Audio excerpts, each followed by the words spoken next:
Redox reaction या उपचयन अपचयन अपक्रिया, यह अपक्रिया दो अपक्रियाओं से मिलकर बनती है। उपचयन अपक्रिया या ऑक्सीकरण अपक्रिया, दूसरा अपचयन अपक्रिया।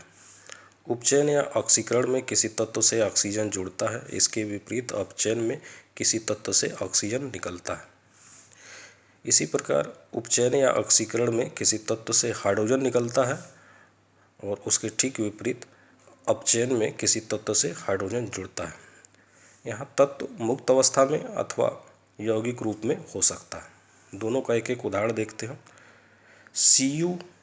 दो Cu plus O2 equal to 2 CuO।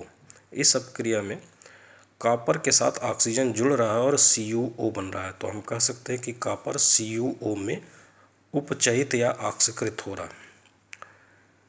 यहाँ CuO plus H2 equal to Cu plus H2O। CuO में ऑक्सीजन जुड़ा हुआ है जो कि अलग हो जा रहा है और केवल Cu बच रहा है, तो हम कह सकते हैं कि CuO Cu में अपचयित हो रहा है। इसी अपक्रिया को थोड़ा विस्तार से देखते हैं।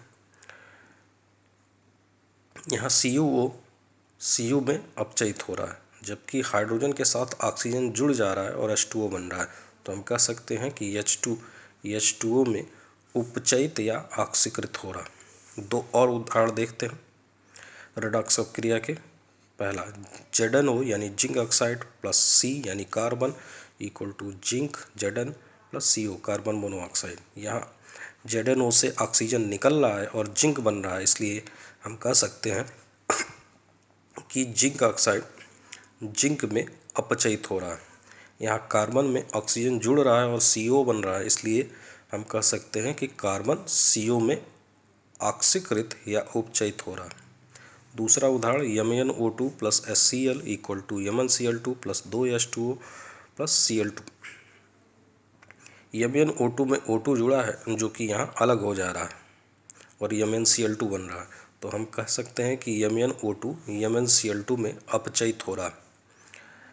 HCl में H यानी हाइड्रोजन जुड़ा है जो कि यहाँ अलग हो जा रहा है, तो हम कह सकते हैं कि HCl Cl2 में उपचयित या ऑक्सीकृत हो रहा है।